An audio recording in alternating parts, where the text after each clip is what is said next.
Irmãos, vamos abrir nossas Bíblias lá no Evangelho segundo Mateus. Evangelho segundo Mateus, capítulo 1, do verso 18 até o verso 25. Nós estamos começando hoje uma nova série de pregações. Nossas séries costumeiramente são um livro de maneira sequenciada. Essa em especial não vai ser exatamente assim, apesar de que vai ser sequenciada, porque nós vamos falar de Mateus 1 e Mateus capítulo 2. Mas nós vamos falar sobre o impacto da vinda de Jesus na família. E por isso o título dessa série é Natal e a Família. E hoje, de forma mais especial, nós vamos falar sobre a ideia da paternidade. A ideia aqui vai ser expor um texto. Eu já preguei nesse texto aqui na igreja há exatos 4 anos atrás. Deixa eu contar uma coisa para vocês. Todo Natal, toda data próxima do Natal, é comum que a gente se prepare, se organize para fazer uma série de pregações que façam uma alusão ao Natal, ok? Só que esse já é o 8º Natal meu, então, aqui na igreja como pastor. Então eu já preguei Mateus, Lucas, Isaías, todos os textos que falam sobre o Natal, eu já preguei. Então é difícil a gente pregar novamente sobre o Natal, não sendo exatamente a mesma coisa. E é exatamente isso que vai acontecer. Eu vou pregar o mesmo texto que eu preguei há exatamente 4 anos atrás, mas vai ser numa perspectiva diferente, e os irmãos vão perceber isso, e vão perceber que vai ser uma exposição um pouco diferente do que costumeiramente nós praticamos aqui, mas certamente é a palavra de Deus também falando aos nossos corações, tá bom? Então vamos lá, Mateus 1, verso 18 até o verso 25, diz assim: Foi assim o nascimento de Jesus Cristo. Maria, sua mãe, estava prometida em casamento a José, mas antes que se unissem, achou-se grávida pelo Espírito Santo. Por ser José, seu marido, um homem justo, e não querendo expô-la à desonra pública, pretendia anular o casamento secretamente. Mas depois de ter pensado nisso, apareceu-lhe um anjo do Senhor em sonho e disse: José, filho de Davi, não tema receber Maria como sua esposa, pois o que nela foi gerado procede do Espírito Santo. Ela dará à luz a um filho, e você deverá dar-lhe o nome de Jesus, porque ele salvará o seu povo dos seus pecados. Tudo isso aconteceu para que se cumprisse o que o Senhor dissera pelo profeta: a virgem ficará grávida e dará à luz a um filho, e lhe chamarão Emanuel, que significa Deus conosco. Ao acordar, José fez o que o anjo do Senhor lhe tinha ordenado e recebeu Maria como sua esposa. Mas não teve relações com ela, enquanto ela não deu à luz a um filho. E lhe pôs o nome de Jesus. Vamos orar mais uma vez? Pai, obrigado, Deus, pelo privilégio de nessa noite podermos meditar na Tua Palavra e de podermos receber do Senhor, Deus. Por isso eu peço a Ti que o Senhor me use apenas como Teu instrumento nessa hora, Pai, que seja o Espírito do Senhor falando profundamente aos nossos corações, nos edificando, nos exortando, nos curando e gerando esperança e vida em nossos corações, ó Pai. Nós assim adoramos a Ti, em nome de Jesus. Amém, amém e amém. Ainda deu um negócio aqui. Passou. Acabou o microfone. Vamos lá. Em primeiro lugar, eu queria conversar com você, ou rememorar aqui a mensagem desse texto. A história é extremamente simples. Mateus, um dos apóstolos de Jesus, mas lá na frente registra então o nascimento de Jesus. Ele no primeiro momento registrou a genealogia de Jesus, mostrando que Jesus é o filho de Adão, é a semente prometida desde lá da Eva. Vocês vão lembrar, algum tempo atrás a gente fez uma série de pregações de Gênesis, que a gente diz que tem 2 tipos de semente nesse mundo. Aliás, a gente não, a Bíblia diz: a semente da mulher e a semente da serpente. O povo eleito, escolhido e amado de Deus, e o povo que caminha pelas suas próprias pernas, caminha no pecado e persegue o povo amado, escolhido e eleito de Deus, ok? Então essa conexão é feita por Mateus para mostrar que ele é justamente a semente prometida lá em Gênesis capítulo 3, e também passa como filho de Davi, porque a profecia se dava de que o Messias prometido viria através da casa de Davi, o grande rei Davi do Antigo Testamento. Mateus faz essa conexão para estabelecer então que o Messias é de fato aquilo que já tinha sido prometido e estabelecido no Antigo Testamento. Agora acontece a cena. Gente, eu quero que vocês voltem comigo na história. José, em algum momento, olhou para Maria e quis casar-se com ela. O processo de casamento naquele momento acontecia em 3 etapas. Pelo menos 2 delas tinham que acontecer. A primeira etapa é quando a família, ainda quando os meninos eram jovens, melhor, crianças, eles estabeleciam que meu filho vai casar com a sua filha. Essa era uma etapa. Então, era um casamento arranjado pelos pais, pela família. Uma segunda etapa é quando esse arranjo se estabelece como uma promessa. É o que é chamado de noivado, naquele tempo, naquele momento, ok? Então, o que aconteceu foi o seguinte: José, a gente não sabe se houve esse primeiro passo aqui, porque a Bíblia não diz se ele realmente, desde a infância, tinha sido prometida para Maria, mas de fato é que chegou um momento, ali, eles já adultos, não tinha adolescência na época da Bíblia, tá bom? Então, era assim, você deixou de ser criança, virou adulto. Esse negócio de adolescente é moderno. Então, virou adulto, vamos casar. Tinha que haver uma concordância, tá? O noivo tinha que querer e a noiva normalmente também tinha que querer. Normalmente, nem sempre. Beleza. Estabelece então a promessa. Qual é a promessa? Nós vamos nos casar. A partir daquele estabelecimento da promessa, 1 ano depois a cerimônia do casamento de fato acontecia. Qual é a diferença do que a gente tem hoje de noivado? Aquele noivado, aquele compromisso, aquela promessa, já era em si o estabelecimento de um casamento. Apesar dele se consumar, da festa acontecer somente 1 ano depois, a promessa ali já era em si o estabelecimento de um casamento. De tal forma que se aquela promessa fosse para ser quebrada, o que tinha que acontecer? Um divórcio. Entendeu? Beleza? É isso que está acontecendo aqui. José, apaixonado por Maria, Maria provavelmente apaixonada por José, eles estabeleceram então a palavra: nós vamos nos casar. Eles se encontraram noivos, e nesse processo, o que acontece?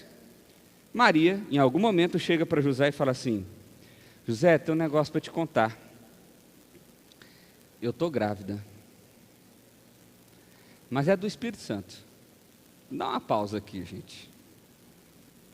Você é o marido, ok? Isso nunca tinha acontecido na história. Nunca, ninguém nunca tinha nascido de outra forma que não fosse a forma usual, comum. Agora chega Maria e fala assim: ó, tô grávida e é do Espírito Santo. Você, maridão, o que você ia fazer? Vamos trazer para os dias de hoje? Sua esposa chega para você e fala assim: estou grávida do Espírito Santo. E aí? Como é que você ia encarar isso aí? Complicado, não é? É isso que aconteceu. José teve esse sentimento. Eu quero que você tenha José e Maria não como pessoas especiais. Eu quero que você tenha eles como pessoas comuns, vivendo uma cena extremamente forte de uma realidade de vida, de algo real, ok? Maria conta isso para José, e José claramente não fica satisfeito. Por que claramente ele não fica satisfeito? Qual é a intenção dele, diz o texto? Ele, apesar de ser um homem justo, apesar de ser um homem bom, o que ele não quer? Ele não quer estar casado com essa mulher, não importa de quem seja o filho. O negócio é que não é meu. Eu não vou casar com essa mulher. É doido? Estou fora. Mas ele é um cara joia. Ele é um cara de coração bom. Então ele quer fazer isso de forma secreta. O que seria isso? Seria virar lá para os pais. Então, não sei se Maria te falou. Ela está grávida. Ela disse aí que é do Espírito Santo. Tudo certo, beleza. Mas para mim não serve. Então, põe ela aí quietinha, bonitinha. Cuida dela. Eu vou cuidar da minha vida e estamos resolvidos. Não precisa contar para ninguém. Porque se conta para alguém, o que acontece? Maria é tida como uma mulher adúltera e ia ser penalizada como uma mulher adúltera. Ok? Beleza? Então isso mostra o coração de José. José então toma essa decisão: vou me separar, vou me divorciar, não vou permanecer a promessa de casamento com essa mulher. Mas à noite vem um anjo conversar com José. em sonhos. E o anjo então confirma o que provavelmente Maria já tinha dito. Olha, esse realmente é o Filho de Deus, foi gerado realmente pelo Espírito Santo, ele é o Messias prometido, está tudo certo, é isso mesmo. E tem mais, você não pode escolher o nome do menino não, vai ser Jesus. Você vai pôr o nome do menino de Jesus, você entendeu? Tudo certo, ok? José acorda e parece que ele acorda assim, a vida está resolvida. Ele acorda, fala para Maria, Maria, está tudo certo, estamos juntos, vamos casar. O menino nasce, qual é o nome do menino? Jesus. Jesus. Essa é a história é simples, mas eu quero trazer algumas aplicações importantíssimas aqui dessa história com a nossa vida nos dias de hoje. Pode passar aí para mim, por favor. Hoje nós vivemos uma realidade daquilo que é chamado de evangelho humanista. O que é isso? O humanismo foi um movimento que surgiu em que tirou Deus do centro da explicação da história e de tudo e colocou o homem, em primeiro lugar, a razão, como centro dessa explicação. De forma que agora eu não enxergo mais a vida a partir do que Deus disse que é, mas eu enxergo a vida a partir do que os meus olhos podem ver. Ok? Isso é o que o movimento humanista fez na história. Isso se desenvolveu, foi o racionalismo, não sei o que, beleza. Hoje nós também vivemos essa realidade. Como que nós vivemos essa realidade? Olha essa frasezinha ali. O evangelho humanista dos dias de hoje me diz que eu sou o centro do coração de Deus, que Deus é como um pai desesperado pelo meu amor e carinho, me diz que eu sou o centro da minha própria história. Acredite, esse não é o evangelho de Deus. O evangelho que muitas vezes nós ouvimos em púlpitos de igreja é um evangelho que ele é organizado de tal forma para que você possa comer ele, beber ele, se encher dele e se sentir satisfeito, feliz, realizado, mas não se sentir nem sempre, de fato, com a sua vida em conexão com Deus. De forma que Deus passou a ser nada mais, nada menos do que uma espécie de... como é que eu vou colocar aqui? De mágico, de mago, de, sei lá, alguma coisa mística. Você tem um problema? Qual é o seu problema? Se o casamento está ruim, vamos fazer uma oração, vai resolver agora. Qual que é o seu problema? Sua empresa não está legal? É só você fazer uma oração em alguns lugares, dar uma doação muito boa, que Deus vai resolver agora. O que é que você está? É doença? Não, doença é o seguinte, 7 semanas de oração, pronto, resolveu. O que é isso, meu irmão? Isso é um negócio que não vai para Deus, mas vem de Deus, ok? Deus é um mero instrumento para a realização do seu desejo. Deus é um mero instrumento para a realização da sua vontade, do seu querer. É como se Deus fosse apenas um negócio que você se apoia quando você precisa. E se for algo extraordinário, aí sim você precisa de Deus, porque Ele é que de fato é o ser poderoso. É isso que tem sido pregado muitas vezes nas igrejas, não só do Brasil, como de todo mundo. É o que é chamado de evangelho humanista, onde o homem está no centro da pregação. Você não vai até a Deus, mas Deus é uma ferramenta que serve para o seu propósito, seja ele qual for. Seja ele qual for. Mas eu quero desenvolver esse conceito um pouquinho mais. Acompanha comigo, olha só. Passa aí, por gentileza.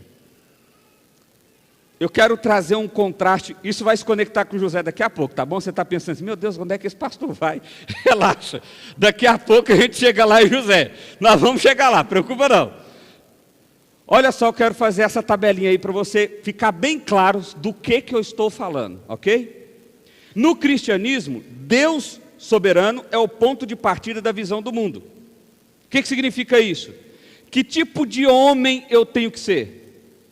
Aquilo que o Deus soberano disse, ok? E do ponto de vista humanista, a soberania do homem é o ponto de partida da visão do mundo. Cada um pensa o que quer, do jeito que quer. No cristianismo, devemos ter Deus como Deus, porque Ele é o único Deus. Mas no humanismo, o homem é o seu próprio Deus, ele determina a sua história através das suas soberanas escolhas. Pastor, mas isso tem a ver com religião? Tem a ver com religião. Talvez você já tenha visto no rádio, ou mesmo dentro de uma igreja, alguém dizer assim, olha, se você não determinar a sua vitória, ela não vai vir. Sabe como que isso chama? confissão positiva. Tem um nome para esse negócio. Confissão positiva. Que diz que se você tiver fé, na fé, o suficiente, você agora dá ordens no mundo, porque você é filho de Deus, Deus te fez por cabeça, não te fez por cauda, e você que manda na bagaça toda.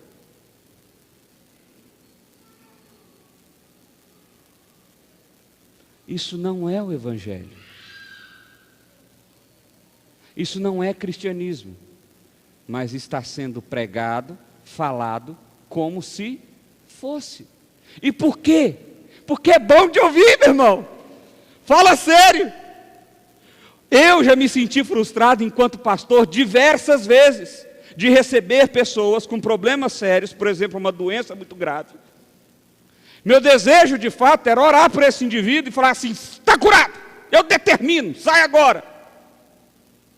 E essa pessoa, pá! Deus pode fazer isso? É claro que pode, mas não porque eu determinei qualquer tipo de coisa. Eu posso sim clamar ao Senhor, Deus pode sim curar uma pessoa de imediato. Agora, dizer que esse é um poder meu, porque eu sou pastor? Não. Não. Esse poder só pertence a Deus. Você entendeu? Ele só pertence a Deus. Mas o cristianismo humanista, não. O homem é o centro da história. É como a frase que a gente leu agorinha. A história é de um Deus que está desesperado, um pai que está desesperado, querendo o seu amor e o seu carinho. A imagem muitas vezes que nós temos de Deus é de um Deus que está lá no quarto, na cama, chorando, desesperado, amargamente, porque o filho saiu de casa. E ele está lá: nossa, esse menino precisa voltar, eu fiz tudo para esse menino, eu dei tudo para esse menino, E aí quando você volta, esse Deus para de chorar e te abraça e diz: nossa, meu filho, você é minha alegria. É essa a visão que você tem de Deus? Visão errada de Deus. Deus é um ser supremo, soberano, majestoso e autodependente. Sabe o que significa isso? Que ele depende dele mesmo. Se a humanidade inteirinha foi extinta, Deus continua sendo Deus com o mesmo poder, com a mesma honra, com a mesma glória, do mesmo jeito. Do mesmo jeito. Ele não depende do seu amor, do seu carinho, da sua decisão, ele não depende da sua ação para que ele se sinta satisfeito. Pelo contrário, o profeta Isaías diz que toda a nossa boa obra, as nossas melhores obras, são como trapo de imundícia. Que é isso? É um... Como é que eu vou falar isso? É um absorvente usado. Essas são as nossas melhores obras. Melhores. O que de melhor nós podemos oferecer para Deus é como se estivéssemos oferecendo trapos de imundícias. Absorventes usados.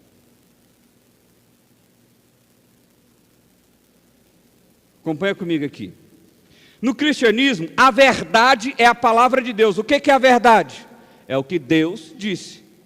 E no humanismo, onde o centro do coração é o próprio homem, a verdade é pragmática e existencial. O que significa? Ela é o que nos for útil e aquilo que nós queremos fazer. Pode ser verdade que hoje seja bom eu usar branco, porque é conveniente para mim. Mas amanhã eu posso pensar que isso é pecado, porque já não é mais conveniente para mim. Eu estou usando um exemplo bem bobo, para não entrar em polêmica aqui, tá bom? Está começando a perceber a diferença? Gente, eu não estou falando de um ambiente de fora da igreja, não. Estou falando de ambiente de dentro da igreja. A vontade do homem deve ceder diante da vontade soberana de Deus e seus propósitos. E o humanismo? A vontade do homem é sagrada e a sociedade deve se moldar de acordo com essas vontades. Entenda a sociedade aqui como Deus também. A vontade do homem é sagrada na perspectiva humana, e Deus sempre vai cumprir o que a gente quer. Porque Deus é um pai desesperado querendo o nosso amor, então Ele dá tudo que a gente precisa. Não! Isso não é Deus. Isso não é Deus. Isso não é Deus. Isso é um falso evangelho. Falso evangelho. Moral no cristianismo é o absoluto bíblico. O que é certo e o que é errado? O que Deus diz, por meio da sua palavra, o que é certo e o que é errado. E no humanismo? Moral é algo desenvolvido de acordo com a conveniência humana. Pastor, mas esse povo não prega a Bíblia? Prega, mas aí eles vão distorcendo ela de acordo com o tempo, com a história, com a necessidade, com a conveniência. Salvação, no cristianismo bíblico, é um processo único e soberano de Deus. Já no humanismo, salvação é um processo individual e meritório. Você tem que conquistar esse negócio. Mas se você tem que conquistar esse negócio, qual é o sentido de celebrarmos a ceia? Porque Jesus veio, porque não damos conta de pagar. Então ele teve que pagar no nosso lugar. E aí alguém diz agora que você ainda tem que pagar mais alguma coisa? Ou Deus pagou a conta toda, ou ele não pagou nada. Agora vamos para a parte que você está matutando aí. O que esse trem tem a ver com José? Eu quis fazer essa introdução para te mostrar como que José era um homem cristão, de verdade, e não um cristão humanista. Como que José colocou a vida dele no centro do coração de Deus. Ele se dispôs a fazer aquilo que era o propósito de Deus. Ele entendeu esse negócio. Porque, vamos recapitular a história? José estava tudo certo na vida dele, gente. Ele está casando com a mulher que ele quer. Está tudo bonitinho, está tudo caminhando legal. De repente, Deus escolheu José e Maria para simplesmente serem a figura paterna e materna do próprio Deus encarnado, do Messias que havia sido prometido tantos anos antes. A agenda de Deus era muito diferente da agenda de Moisés, ou da agenda de José e da agenda de Maria. O propósito de Deus para a vida de José era um propósito muito diferente do propósito que José tinha. É possível que José tivesse sonhos, é possível que José tivesse outros propósitos, é possível que José tivesse planejando coisas, mas mudou tudo, porque o Natal chegou, Jesus chegou, o Espírito Santo estava gerando agora o próprio Deus encarnado no ventre daquela mulher. Como que isso mexe com a vida de José? E como que isso mexe com a sua vida, é o mais importante.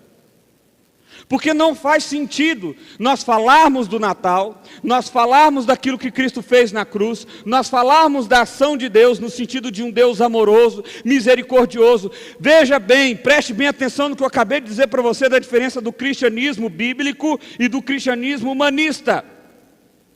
Deus te amou não porque Ele precisou te amar, Ele te amou porque Ele quis te amar, é diferente. Deus te salvou não porque Ele precisava te salvar, Ele te salvou porque Ele quis te salvar, é diferente. Deus veio em sua direção e dispensou o amor dEle, não porque Ele queria te conquistar, mas porque Ele decidiu fazer. Você percebe que a ação de Deus agora é uma ação muito maior do que quando a gente pensa num pai culpado? Imagina um pai culpado. Eu já lidei, quando eu estava dando aula no ensino médio, eu lidei com alguns alunos que tinham pais e mães culpadas. Sabe o que é pai e mãe culpado? É o pai e a mãe que não tem condições, eu não vou nem julgar aqui, tá bom? Que não tem condições de dar atenção aos filhos. Seja pela razão justa, injusta, não me interessa. Não tem condições.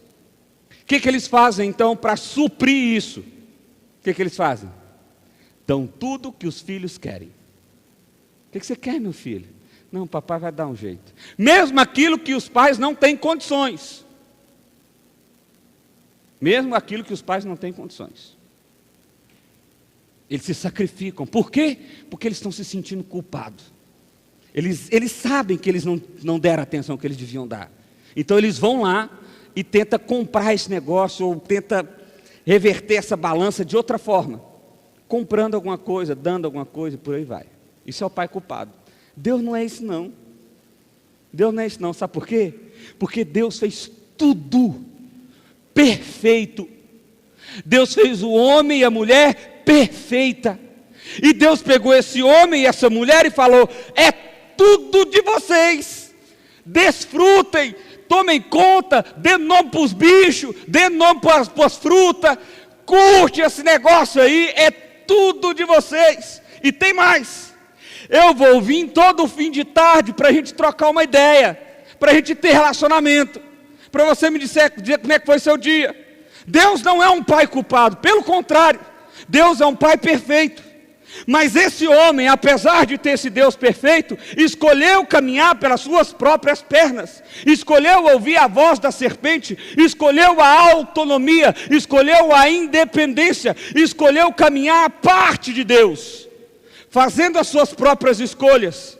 O humanismo já existia lá em Adão, não foi depois da Idade Média não. Lá em Adão, o homem já se via como centro da sua própria história. O contraste que eu quero trazer para vocês aqui, em relação à vida de José, é que José não via assim. Mesmo que ele talvez tivesse o direito legal de fazer isso, como é colocado no próprio texto. Ele olhou, recebeu a informação: essa mulher está grávida, não é meu, estou fora.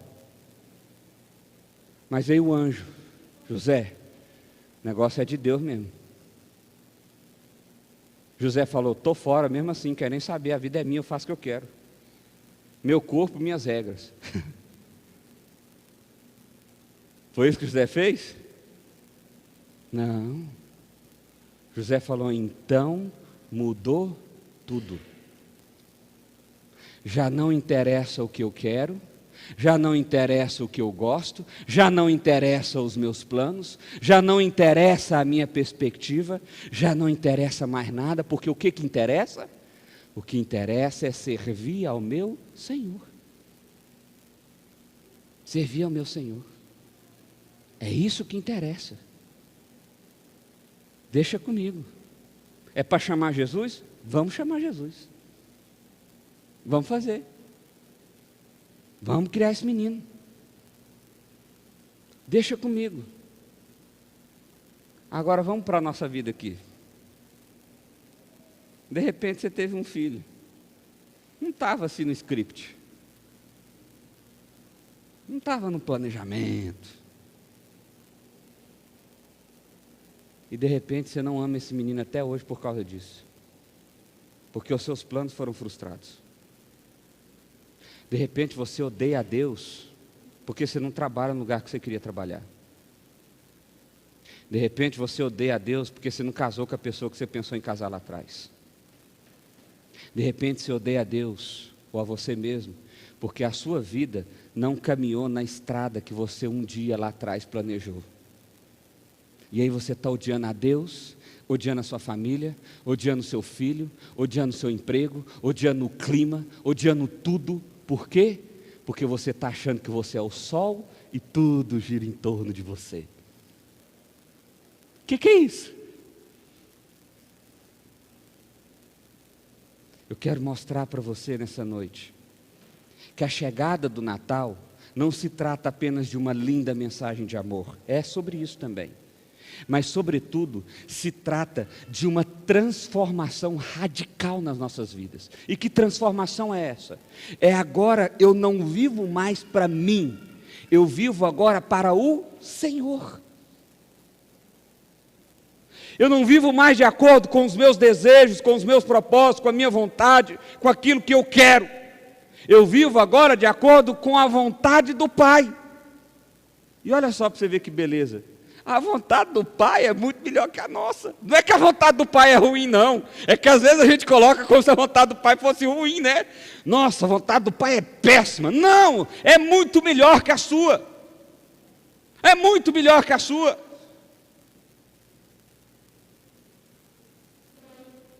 A questão é,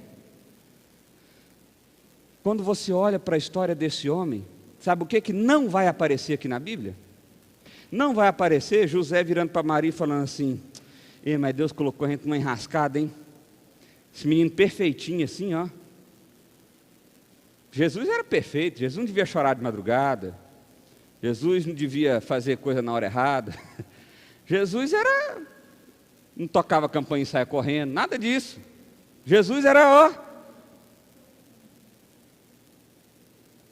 A única coisa que José deve ter achado ruim é quando Jesus estava lá com 12 anos ensinando os mestres da sinagoga, se perdeu, José preocupa, meu menino, onde é que você estava? Como assim onde eu estava? Na casa do meu pai. Menino desaforado. Você não vai ver José reclamando, você não vai ver José murmurando, você não vai ver, aliás, você não vai saber nem como é que termina a história de José, que ela simplesmente some assim, desaparece. A pergunta é, meu irmão, o que essa história, essa convicção de José, o Natal chegou, Jesus veio, mudou aquela realidade, apesar do Deus Pai ter feito tudo bom e perfeito e nos dado, e apesar de nós termos negado tudo que Deus fez, e tentado fazer pelas nossas próprias pernas, e apesar de pelas nossas próprias pernas, tudo está dando errado, deu errado no passado, está dando errado agora e vai dar errado lá na frente, e ainda assim, Jesus vem ao nosso encontro, nos resgata, nos transforma, nos faz filho, nos faz herdeiro, nos dá um propósito, nos dá uma herança, nos dá uma perspectiva. O que tudo isso tem a ver com você? O que tudo isso tem a ver com a decisão que você tem que tomar amanhã? O que tudo isso tem a ver com o exercício da sua paternidade? O que isso tem a ver com a sua família? Você precisa responder essas perguntas, não sou eu. Você precisa responder isso. Você precisa dizer o que isso comunica na sua vida.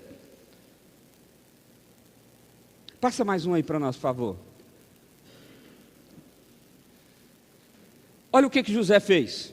Ele aceitou o sonho como revelação divina, indicando que era um homem aberto, que cria no sobrenatural.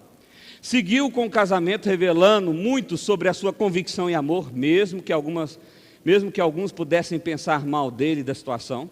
Recebeu Maria como sua esposa. É um detalhe, eles tiveram que casar, e Maria estava lá, velho.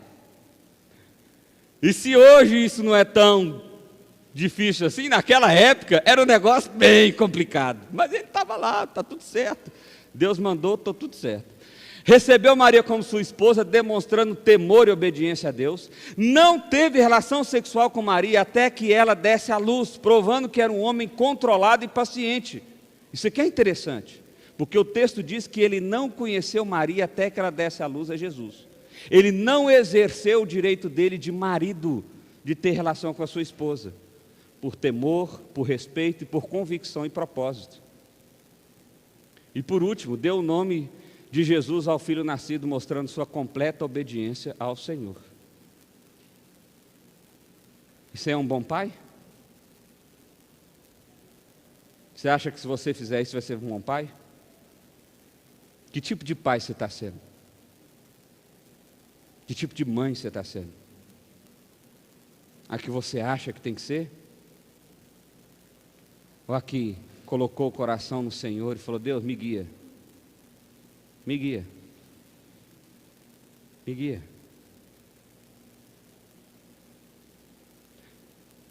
Nós precisamos aplicar o Evangelho para as nossas vidas de verdade. A realidade da vinda de Jesus não pode ser uma realidade de um espírito afetuoso, né? A gente troca presente, abraça. Hoje, já tem 2 anos que a gente não faz isso, né? Não sei se a gente vai fazer agora. Mas parece ser uma época, né? O pessoal fazia uma época mais assim, alegre, mais amorosa, mais... Mas isso não pode ser só assim, ó. Esse negócio tem que descer para o coração, isso tem que virar ação. É isso que eu quero provocar no seu coração nessa noite. Eu já quero concluir com algumas aplicações. O que a gente pode fazer então? Na verdade, eu quero trazer algumas perguntas. Que tipo de pai, /mãe, você tem sido para os seus filhos? Quem você é? Quem você é? Segundo, O seu coração é o centro das suas vontades ou as suas vontades estão no centro do coração de Deus? Se você pegou a referência aí dessa frase, desse trocadilho dessa frase, houve um pastor que ficou famoso, não sei nem se é pastor, mas é muito famoso, chamado Dave Leonardo. Eu já disse aqui de púlpito algumas vezes que ele é um falso profeta. E reafirmo, é um falso profeta. Eu sei que você já ouviu ele, eu sei que você já gostou, porque sempre tem uma palavra legal, um corte bem bonitinho assim, de 2 minutinhos, com a música no fundo, bem gostoso, e aí você ouve aquela palavra. Observa o seguinte, pega qualquer vídeo dele, sempre vai ser um vídeo que vai massagear o seu coração, sempre. Nunca vai ser um vídeo que vai te desafiar, te constranger, apontar o seu pecado, nunca. Sempre vai ser um vídeo que vai massagear o seu coração. E esse homem, em algum momento na pregação dele aí, ele disse que nós somos o centro do coração de Deus, que nós somos a coisa mais importante para Deus. Não somos. Nós não somos. Nós não somos. Porque Deus não precisa de nós. Eu quero que você entenda isso, meu irmão. Deus não precisa de você, Ele não precisa do seu amor, Ele não precisa do seu carinho, Ele não precisa de nada que venha de você. De nada, nada. Deus vive para a glória dEle mesmo. Deus manifesta a própria glória dEle mesmo. Deus pode simplesmente fazer assim, ó, pup, acabou tudo, pup, sumiu tudo, pup, apareceu tudo. E nem é o filme dos Vingadores. Porque Ele tem poder para fazer isso, mesmo. Mas ainda assim, é essa beleza do Evangelho, é isso que eu quero que você entenda. Eu quero que você entenda que há alguém que não precisa de você. Eu quero que você entenda que há alguém que não precisa do seu amor. Eu quero que você entenda que há alguém que não precisa de nada que venha de você. Ainda assim resolveu te amar. Ainda assim resolveu te tornar filho. Ainda assim resolveu receber a sua adoração, ainda assim resolveu ouvir as suas orações, ainda assim inclinou para ouvir a dor do seu coração. Essa é a beleza do Evangelho, porque esse é um amor real, esse é um amor verdadeiro. Não é porque Ele se sente culpado, não é porque Ele é um Deus malvadão, não. Ele é um Deus perfeito, justo, puro e bom, e fez tudo de certo. E ainda que nós tenhamos feito tudo errado, Ele ainda assim nos olha com um olhar de ternura, de amor, de carinho, de Pai. É isso que eu quero que você entenda.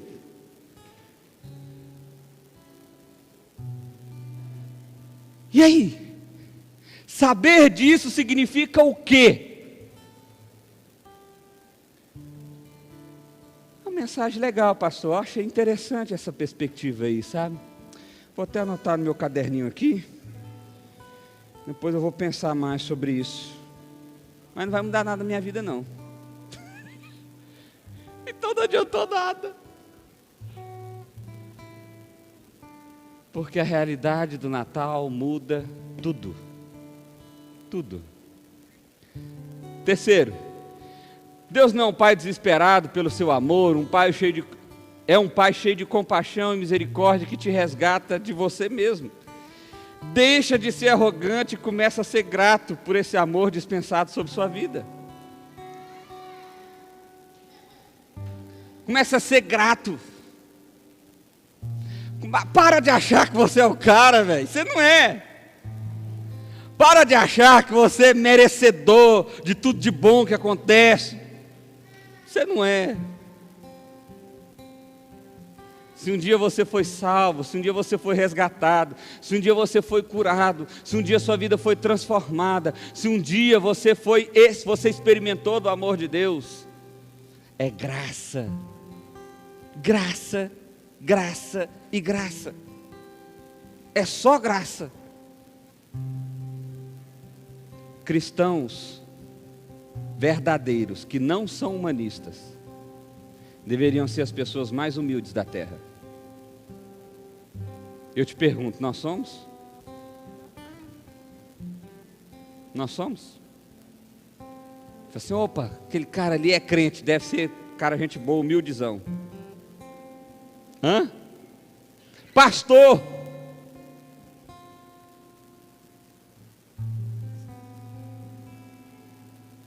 Entendeu? Por que eu quis fazer o contraste? Porque a história de José tem muito a nos ensinar. Quarto, o que a sua família é para você? Um projeto de Deus ou uma desgraça do destino?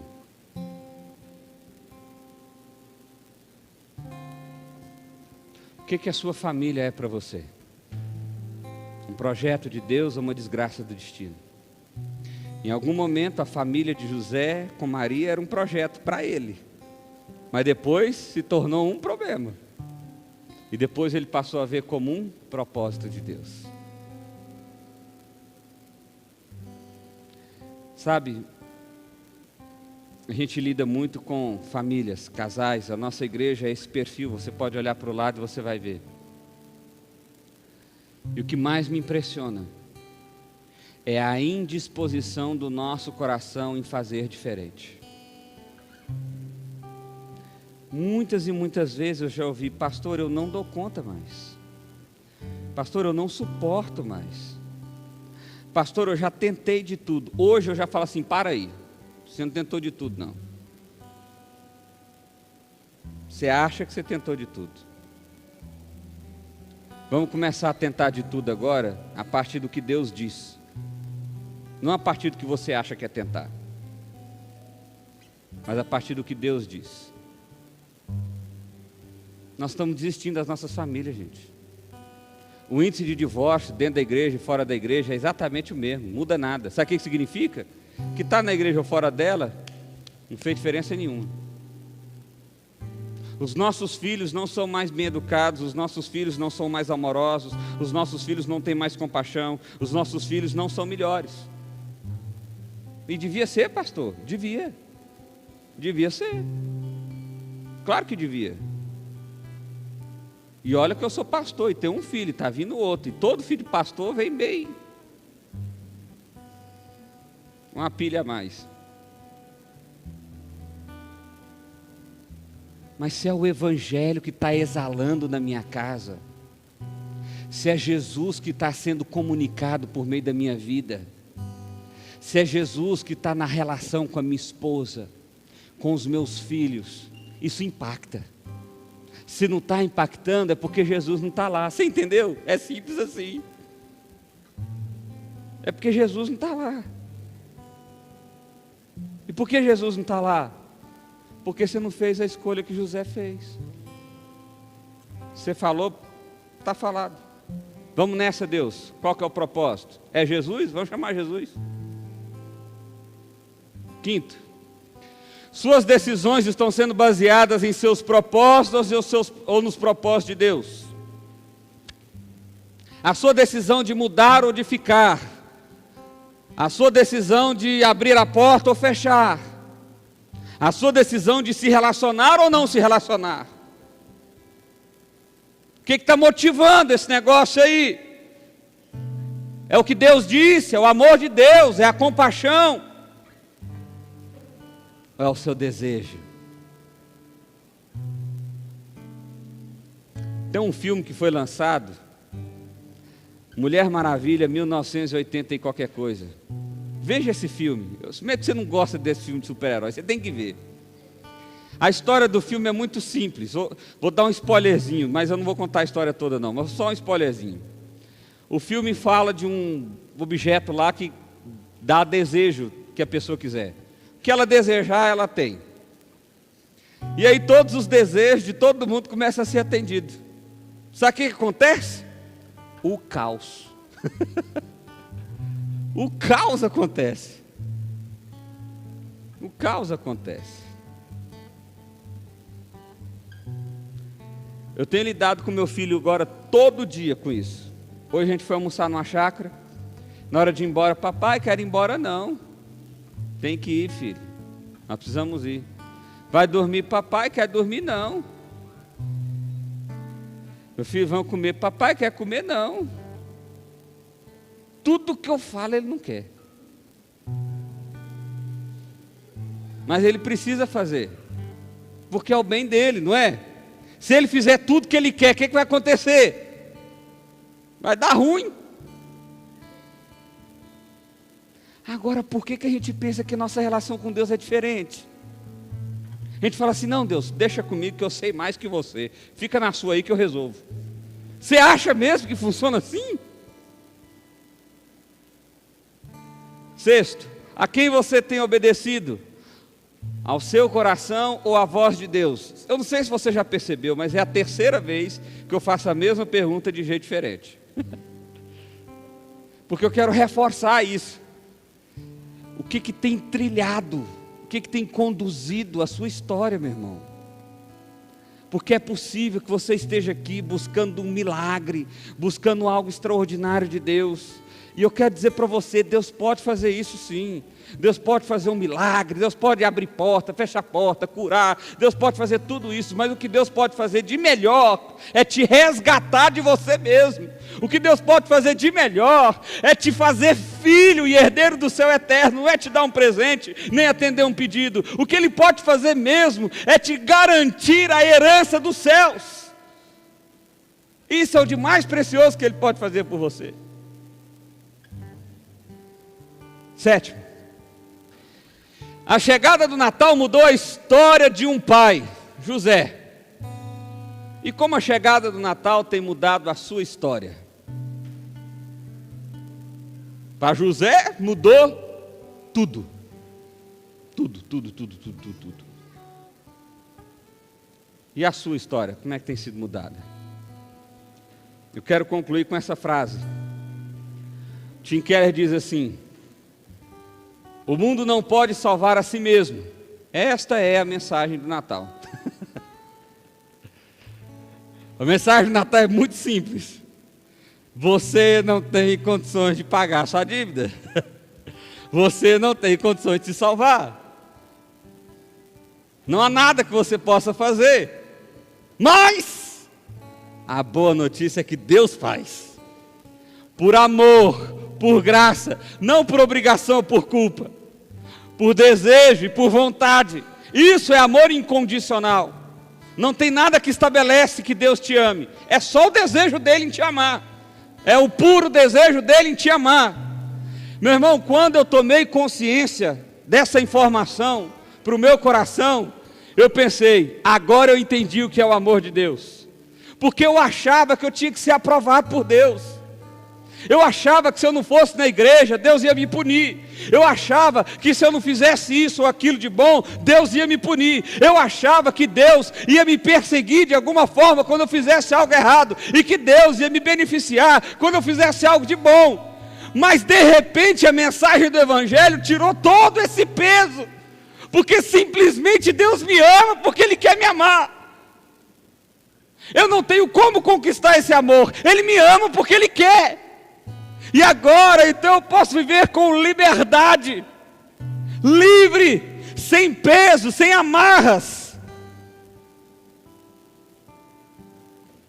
porque eu simplesmente desfruto desse amor.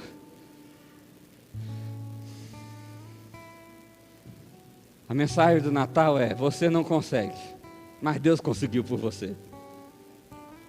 Eu queria que você fechasse seus olhos, queria que a gente orasse.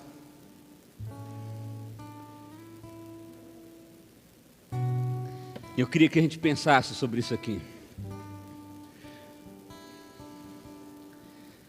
Eu quero que essa pergunta fique remoendo seu coração. O que a história de José, o que a chegada do Natal tem a ver com a sua história? Como ela muda a maneira que você vai decidir, que você vai amar, que você vai escolher, que você vai caminhar? Que tipo de mudança isso gera em você? Porque tem que mudar alguma coisa, meu irmão. O Natal chegou. A maior notícia do amor chegou para mim e para você.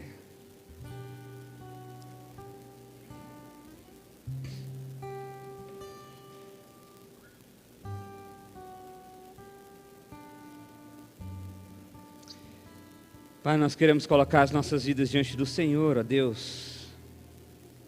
Gratos, ó Pai, porque no Senhor nós encontramos abrigo.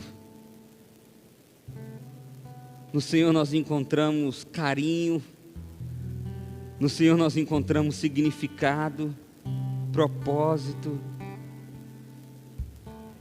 E tudo isso o Senhor nos dá por graça, Deus. E agora nós entendemos mais do que nunca essa ideia. Por isso, Pai, nós clamamos a Ti que o Senhor aplique essa palavra em nossos corações, ó Deus. Que assim como a chegada do Natal mudou por completo a história de José, as suas decisões, seus planos, os seus propósitos, a maneira de enxergar a vida, que assim também aconteça no nosso coração, ó Pai, que nós sejamos mudados por causa do Teu amor, por causa da Tua graça. Pai, que o Teu amor de fato nos constranja nessa noite, ó Deus. Que nós possamos nos sentir envergonhados, porque em algum momento nós achamos que poderíamos comprar o Teu favor, que poderíamos comprar o Teu carinho, e agora o Senhor nos mostra e nos escancara que não é graça. O Senhor simplesmente decidiu nos amar. Então constrange o nosso coração, ó Deus, e tira esse fardo pesado da religiosidade, esse fardo pesado do moralismo, esse fardo pesado que tantas vezes temos carregado na nossa história, Pai, e nos permita caminhar livres, porque o Senhor nos pegou pelas mãos e nos chamou de filhos. Muda, Pai, a nossa história nessa noite, em nome de Jesus. Ressignifica quem nós somos no Senhor, ó Pai. É a oração que fazemos a Ti, em nome de Jesus. Amém, amém e amém.